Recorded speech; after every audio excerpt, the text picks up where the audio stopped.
All right. G'day, guys. Aaron, Dorf, and Ninja here. We are be running these podcast or webinar sessions, whatever you want to call it, every week. So talking about current affairs and some current topics and just some tips and knowledge that we have that could help you through this period and ongoing. So we've got online video consultations available, but we want to give out these free webinars for you guys to just get some free tips from us on a range of topics that, like I said, could help you through this period. So this is really passionate with Dorfs, and Ninja and I are here to draw on our own experiences as well. So yeah, I'll hand it over to Dorf now and we can start this little podcast. Sweet. Yeah, so obviously there's a lot going on at the moment.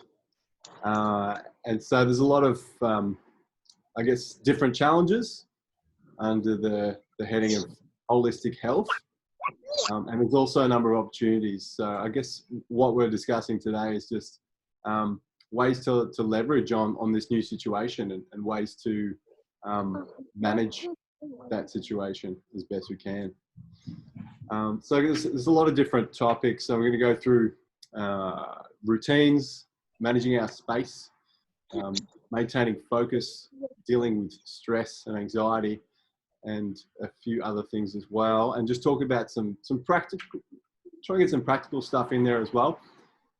But I wanted to start with just a kind of some basic philosophical frames on health just in general. So basic human needs. So everybody has, a need for social, a need for work and discipline, play, rest, self-time, exercise. So we've got a lot of different elements that we need. And I guess in our normal life situation, we find our own balances in that. And we might be thrown a little bit off kilter in this sort of situation, any major change. So it's a matter of finding different activities to keep that balance in all these different sections. One way of thinking about this is through biology, basic biology. So, as a human being, we have certain requirements. Our bodies are adapted to the environment that we've evolved in. So we need fresh air. We're adapted to have breathing fresh air. We're adapted to walking on the ground barefoot. We're adapted to being in sunlight. We're adapted to doing exercise or at least moving around for long periods of the day. And in this culture that we're in, normally we have practices like gyms or CrossFit. Like that didn't exist 10,000 years ago, but we have it now because it's offsetting the physical inactivity that we have. So our bodies are adapted to a certain way of living and our culture's a little bit off from that. So we do those physical exercise practices to get back in balance. And it's the opposite with mental. So we're a little bit overstimulated or a lot overstimulated. Look at all the points of contact, the modes of communication. We've got emails. Like in our normal work life, we've got a lot of distraction. And we've got social media, we've got the TV. Yeah, and so it's just a lot of data. So we're kind of overwhelmed mentally, and we're overactive mentally and we're underactive mentally. So with the physical side, doing exercise programs and stuff like that to put us back in balance, and with the mental side, it's exercises like meditation or maybe yoga or any stillness practices or embodiment practices to get us more back into our natural state. Does that make sense? Yeah. Do you guys want to comment on any of that? Is that yeah, I mean, I guess going back to your talking about what humans need, I mean, for me, I've been doing this for a long time, Ninja as well, like grounding and getting the feet on earth is such a simple, but it's such a necessary thing to be doing as a human to actually be healthy. and the sunlight. You know, those simple tasks that humans have adapted to needing to live a healthy life. I think we've completely gone away from that. So in a time like this, I think going back to those simple yet effective strategies is a good starting point in order to boost your health. And so, yeah, like you said, the simple practical tips of making sure you've got 30 minutes of barefoot on grass or dirt or concrete a day to get that grounding in. Making sure you're exposed to at least half an hour to an hour of morning sunlight between the hours of 7 a.m. and 9 a.m. in your eyes, on as much skin as possible, is really important. So I think, you know, as a starting point, like you said, going back to those simple tasks that we've adapted to needing as humans is awesome. Yeah. Yeah, I suppose two real simple words I think about is connection. So what are we going to connect with the earth, connect with ourselves, connect with each other? And that gives us a lot of stuff that we need as a human. And exposure is another word I think about too, is so exposing your feet to the ground and exposing your body to movement and to loading, and exposing your mind to new concepts, exposing yourself to social situations. But I suppose that's a bit hard in this current climate, but you can still manage it with that's one thing to think technology. About. So that's one thing to think about. Like, if we're not going to be in social situations, how can we, what can we use to still get that social stimulation? Like, maybe we need to do more stuff online, or, you know, allocate times where we talk to a friend or on the phone or whatever it is. Yeah, we don't call people as much anymore, do we? So it's sort of like, what opportunities are in this sort of situation is to actually pick up the phone instead of texting and things like that. Let's call each other and have a conversation, you know, and do video calls. Technology's there. You can see, you do FaceTime, do all these different platforms. You can do video calls now. I think you also got to look at the opposite of that too and say, like, do people use their, like, I guess their social network as a form of distraction from the real shit that they're avoiding in their life too? Like, are they overstimulated with their social connection as well? Is this a period where they need to be more or less on their own, looking at their own life and seeing if they are just connecting with people just for the sake of distracting themselves and keeping themselves busy? And this period right now where they can't you know, connect with people on a face-to-face level, maybe it's a good thing. Maybe they need that time alone as well. So maybe you don't necessarily need to be filling that bucket as much right now, and maybe you need to be just looking in the mirror and having a look at yourself. So that's a concept to think about too. Yeah, we have a lot of flexibility in this time. So we do have the options to get up and walk away from our workspace at any time that we want. We can arrange our days however we want as well. So there is uncertainty with that. We've got to manage that, but there's also flexibility. So we've got the option, you know, and we can go into distractions and we can go that direction, or we can create our own, you know, harmony, you know? Yeah, whatever you want. I mean, personally, it's only been like 2 days since we've personally been locked down or not working, but I've loved it. I just have embraced it. You know, I've got time to do the things that I want to do. You're not like what you say, Ninja. What do you say that DMAR quote about prioritizing high value things? You know, I feel like in this situation, you can prioritize all your high value stuff, and you can literally not do any of the low value stuff if you want. And and I found that these 2 days, like, I've kept my social network up. Like, all of us three have been speaking quite a bit. I've had time to put out content, put out videos that are helping people, which is a high value of mine. So yeah, I think the time to actually figure out what your values are and prioritizing them is another benefit of this situation that everyone is in. Yeah, so we do have a lot of time. We have a lot of time to ourselves. So maybe we have projects that we've been putting off, personal projects that we actually have the space to do. And maybe that in itself is actually confronting. You know, it's traumatic facing the things that we say we want to do, we actually have the time to do, or even like emotional processing. Maybe there's been stuff that we needed to process and look at for ourselves, and we haven't had the time, and now it's here, and now it's come up.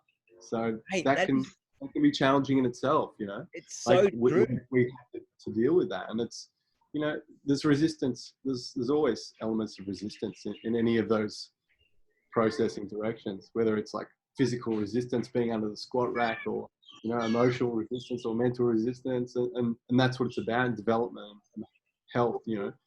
Facing it, going through it. Yeah. I mean, I found it interesting. You're seeing all these memes lately about like how much people are going to be drinking in isolation. Oh no, I'm going to get so fat in isolation. But how many times do you hear people say, "Oh, I can't get fit because I'm too busy. I haven't got time." But it's just like, that's such bullshit. Now you've got like the most time ever on your hands, and you're saying that I'm just going to drink and get fat. It's like, what are you talking about? This is your time. You've got it. Yeah. It's your time if you take it. And that's it. That's the choice that we have right now. So are we going to, like you said, allow ourselves to get distracted and waste that time, or are we actually what are we going to do with it? What can we do? Yeah. Do you want me to talk about some of the points I got listed here? Yeah. So I wanted to talk about routine. You've just put up a video on the morning ritual, Aaron. Yeah. Which is cool.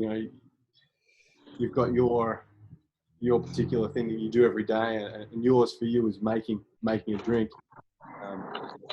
It can be anything, I guess. It can be anything.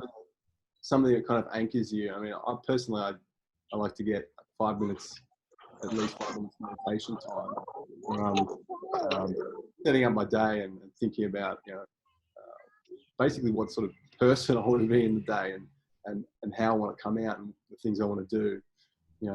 But it doesn't matter what it is, whether it's a physical practice, like you might have a morning routine where you're doing a little bit of exercise, even brushing your teeth or making your bed, or some other little practice that you have, a breathing thing, or a combination of different things for like an hour. Could be like 10 minutes of different activities over the space of an hour, and that's what you do to set up your day. And maybe exercise is in that, all these other things. So it's really up to you on how you want to tailor it. But yeah, it's a good way to anchor yourself in the day, and evening rituals as well.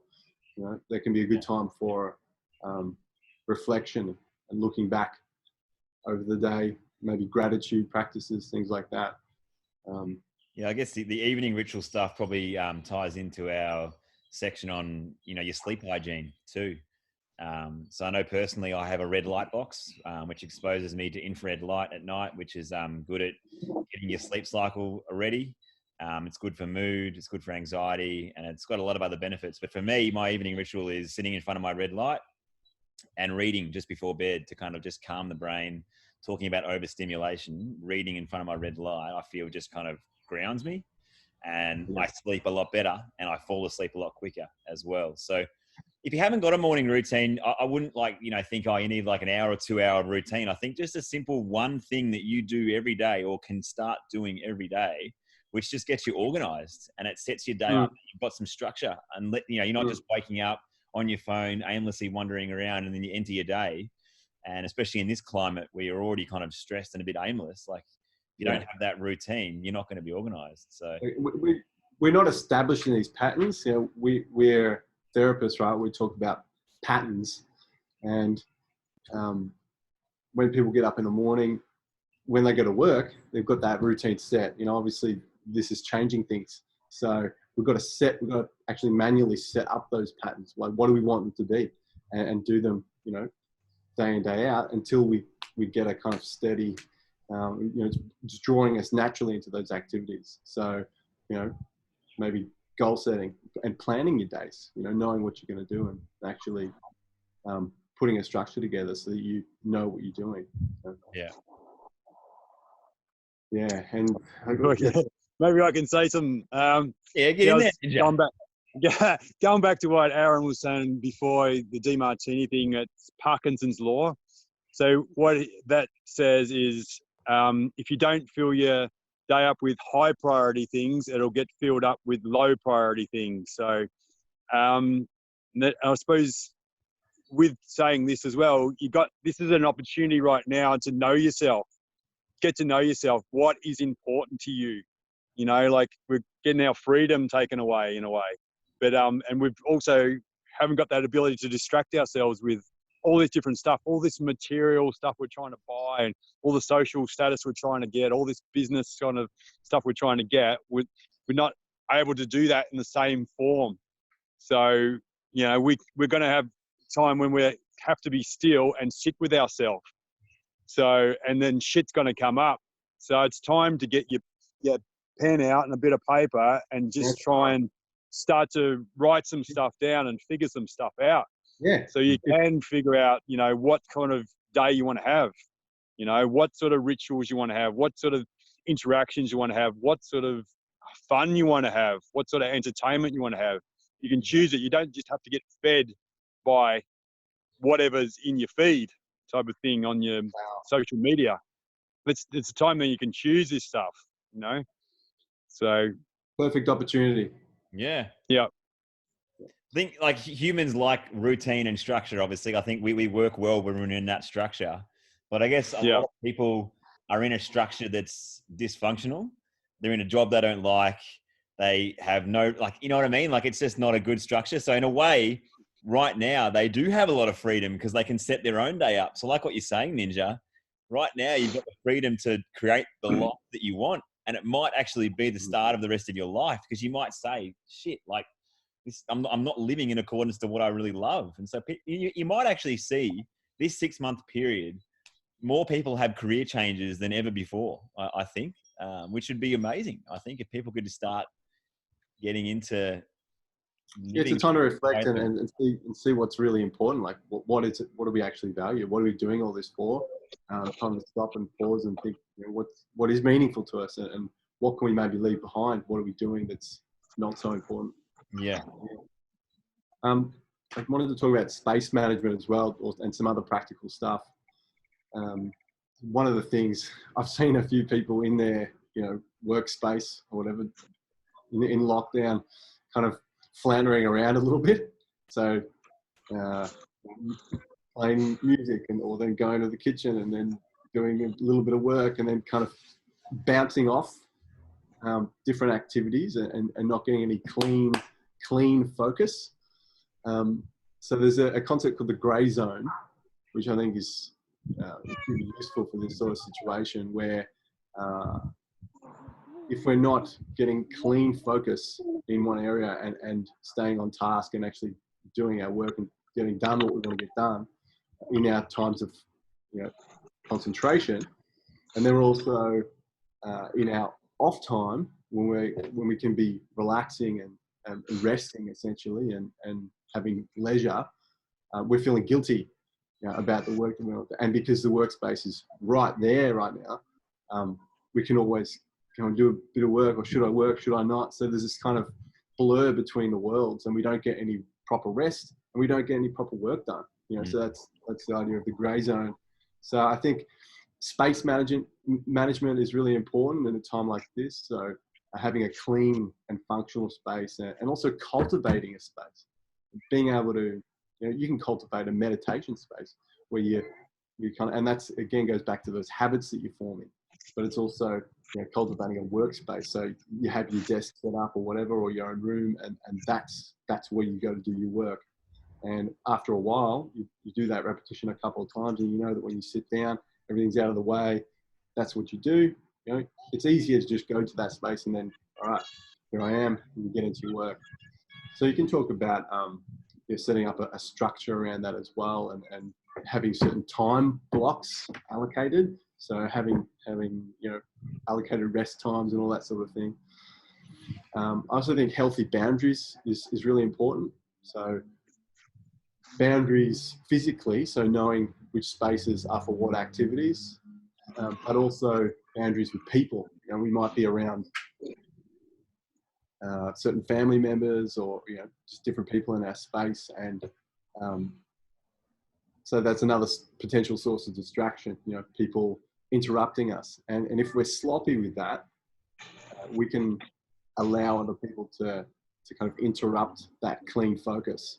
So maybe it's a matter of it might just be a matter of saying, hey, when I'm in my room or for the next 2 hours, this is what I'm doing. So unless it's urgent, leave it till later, or just saying, when I'm here, when I've got my headphones on or whatever, don't interrupt me unless it's important or something like that. So having those boundaries set up, and like we say, in a way you can kind of let those boundaries be loose because you want to be distracted. So it's really, are you kidding yourself? It's up to you whether you really set that boundary. Yeah. What else? Yeah, clean cuts and changing channels as well. Like when you're taking a break, like we talk about in remedial therapy, we talk about taking a break from that stagnant activity. So you might be sitting at your desk for an hour, and then you're feeling a bit stiff or whatever. So to be able to have that clean break in the activity and go, okay, all right, now for the next 5 minutes, I'm going to go somewhere else. I'm going to play the guitar, or I'm just going to do some stretching. And that's a different space. You're not thinking about the work anymore. You're just cleanly in that, all right, I'm doing this activity and I'm going to change channels. I'm going to be in a different space. And then when you go back, you're actually refreshed, You guys got any comments on maintaining focus, the grey zone, space management, boundaries? I think it just all comes back to organisation and structure, doesn't it? Like, the more organised you are. What do you say, Ninj, about organisation, mate? The most organised person wins. Person? Yeah, nice. That's not what you say. That's correct. Yeah. So I think that's a theme that we're coming across, isn't it? Organisation, structure. One word I was thinking about when Dorf was speaking as well was flow. So it's one of the big ones we talk about is flow up against being stagnant. So even your space, you want to have flow. So everything's there for you. Your printer, your stapler, your cup, or whatever it might be. Your blue tack. You want to have everything at your hand. You don't want to have it just mess and rubbish and old food or whatever it is in your space. You want to have that clear and clean, and because that's stress pretty much. Anything that's there that shouldn't be in your space in that particular activity, that's stress. So you want to create flow. So get rid of that whatever's stagnant, not meant to be in your space, and that's part of getting organised as well. Yeah. That can relate to reducing distractions, like minimizing time on the TV or time on the device. Or having the device at the desk. So that kind of leads us to the next point that I wanted to make, which is dealing with stress and anxiety. Obviously, there's a lot of uncertainty at the moment, and so I think that can cause stress, and you can kind of feel, I don't know, I'm kind of sensing in people there's a little bit of angst. A little bit of that. Yeah, it's just that untethered sort of energy. So what is stress? Is being stuck in our heads, but it's usually like anxiety. In my definition, is fear about the future, or not being in the present moment. So thinking about all these, the coronavirus and all the issues that are going on around us. So Ninja's statement of what can you do is really important. So being positive, everyone says be positive, right? But what does that actually mean? I think it kind of means focusing our energy on the things that we can do, and where are we placing our energy? Because we only have finite resource of energy, and time, and it's good to be informed and know what's going on around us, but there's a balance to it, and sometimes where if we're focusing too much energy on something that's not constructive, then we're just wasting it. You know, pouring our vital resources into something that's not really going anywhere. It's a bit of a cul-de-sac. So what can we do? Where do we want to put our energy, and are we putting it into an area that's constructive, and there are actions we can take out of that in a positive direction? So you guys want to speak to that? Yeah, I guess I can go straight into a tip, but I find what helps me get in the present. We've done this a lot is breath work, and dealing with stress and anxiety personally. Like I know when I found the Wim Hof breathing technique 2 years ago, whenever it was, like I'd never been able to do such an exercise that gave me an instantaneous relief from any stress and anxiety you were feeling. So I think gets you back in your body. Yeah, I mean, it's just unbelievable the way it helps you with that. So I think for people that are struggling with that at the moment, struggling with stress or anxiety, just look up Wim Hof breathing technique and start to do breath work daily to get more present and into the body, and not worrying about future or not worrying about the unknown, which is what a lot of people are right now, you know, reading a lot of news articles and not knowing about their job and their future. This breath work practice just gets you back into the now, into your body. So yeah, that's what I would be recommending people to do in terms of getting present. Yeah. So you mentioned a couple of things there. Sorry, Ninja? Yeah, I was going to add a quick thing in. Like DeMartini, he sort of says about anxiety and depression is a comparison of your current reality with a fantasy. Yeah. Okay, so he's all about trying to get you into the now, not present.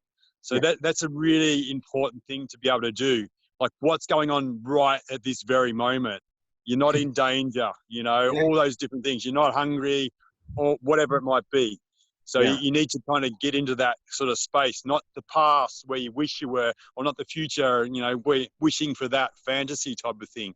So just be really practical and kind of get into a state of grace. Be thankful for what you've got right now. You know, right at this very moment, what are you grateful for? And that's a really good way.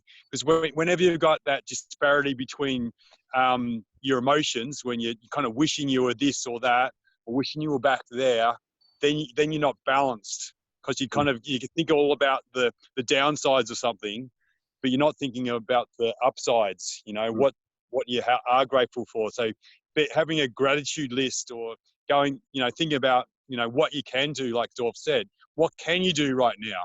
You know, what's in your control?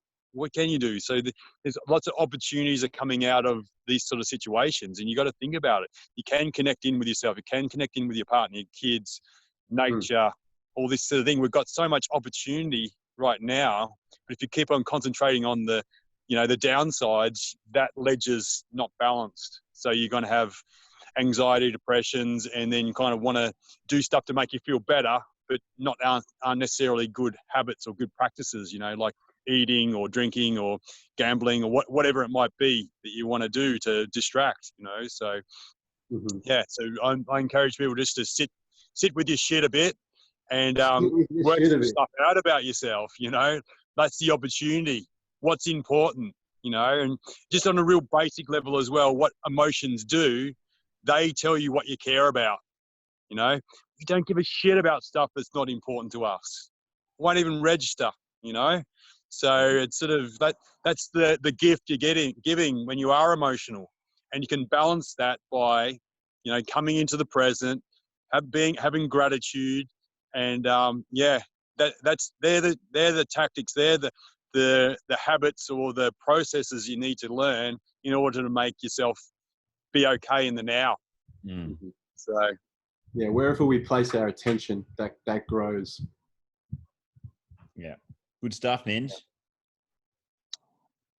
So we've mentioned a lot of things with this dealing with stress and anxiety. So, you know, minimizing TV and device time. Like, there's so much content at the moment on the coronavirus. On, like, if you put on the news, it takes me about 2 minutes before I start feeling like rattled. I was looking up the news the last couple of weeks, but about 5 days ago, I made a pact with myself. I'm like, I'm not going to look at any news site or any news And in the last 5 days, I've felt so much like I'm not really stressed about this whole situation at all, but I've just felt a lot better just from not getting it slammed in your face so much. It's like, yeah, and even if you are conscious and aware of this stuff, it still can affect you. Subconscious Some of it is just hearing it. Like, yeah, and it's very like it's just the way it's presented as well. It's very dramatized, very emotive, provoking sort of stuff. So obviously, again, going back to that biological perspective, we're not designed to be exposed to that sort of stuff. It evokes a fear response, doesn't it? Like as a predator, like it's basically telling you the tiger's behind you, so it puts you in that state of like, okay. Every time we go on that Facebook or Instagram feed, like Ninja likes to tell us, we're feeding ourselves. What are we feeding ourselves? What are we putting in? So yeah, that's minimizing that time is a useful tip, I think. Yeah. One of the things I've been talking to you guys about lately too is like from Emotional Intelligence, that book, it says that emotion is infectious. Or, like energy is infectious. Vibration is infectious. So what's going on in the world right now, it's just a massive fear thing. So that vibration of fear, we're feeling that. We're feeling that in our biology. Our waters, they feel it. It's a vibration. So how can we, balance that or correct that? Yeah. One of my things is smile. Smiles are infectious as well. A bit of humor. Share. What can we do? We can share some knowledge about what's going on. Share some stuff. That's the opportunity. Let's have a bit of a laugh and connect with our friends and our family and stuff. No laugh. But that's something that will balance things, like watch, like Nin says, watch some comedy. Yeah. Watch some of our videos. Look at our heads. Go to our YouTube channel. Coronavirus won't get you if you go to our YouTube channel. I realized a long time ago, every human on the planet has got a funny head. Every single human has got a funny head. Every human. No, Dorf, you're way up there. Way up there. Hey. In the funniest heads in history, there's a photo of you, mate. Very. I can always tell you to make me feel good. Just have a look at yourself in the mirror later, Dorf. It's a beautiful sight. That's what I'm doing most of my day. That's how I maintain my focus. Yourself nude. So I've got a few other things on the list there, but I think that's a good summary of the kind of stuff that we're talking about and the stuff that we can kind of tailor in these one-on-one consults. Did you want to speak to that, Aaron?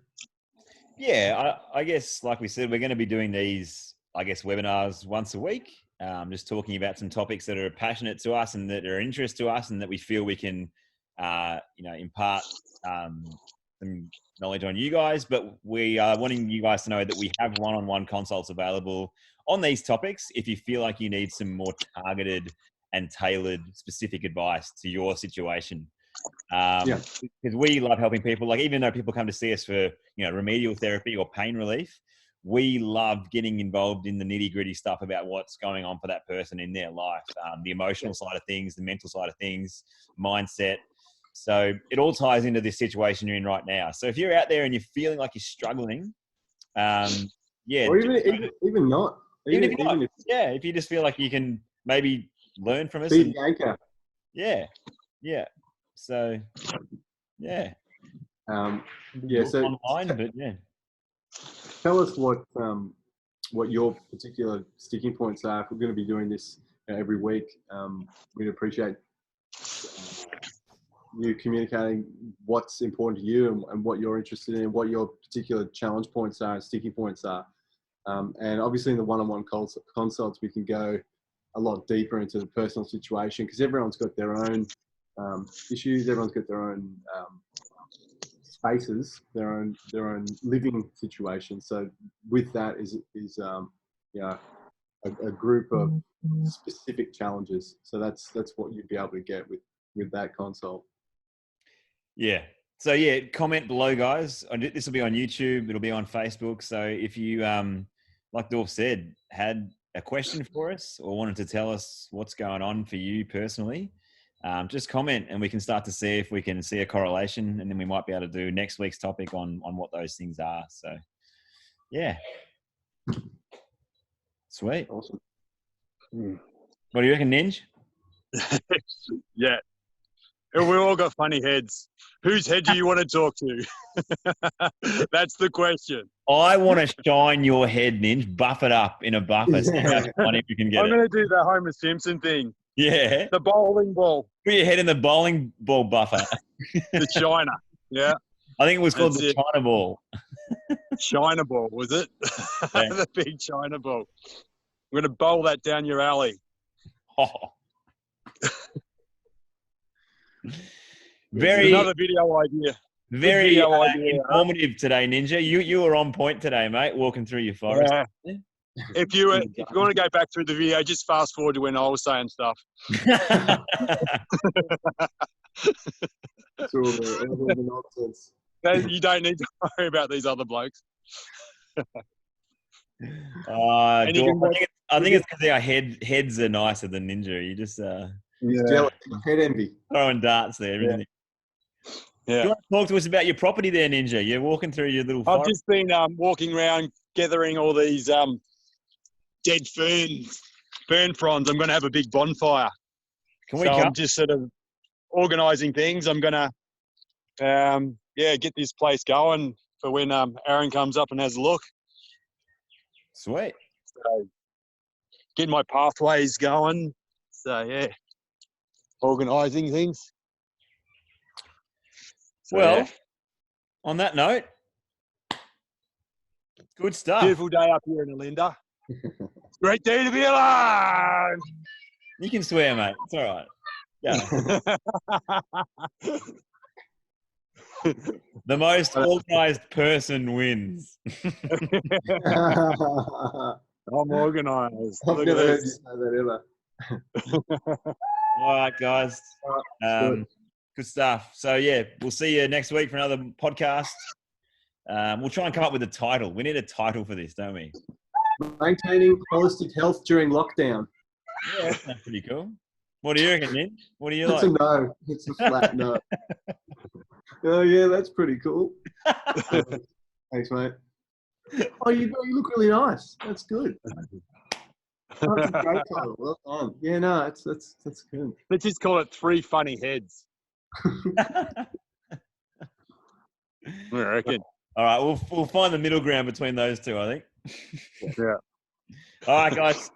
Thanks for your listening. If you're listening out there, we'll see you next week. Take it easy. Bye. Look after yourselves.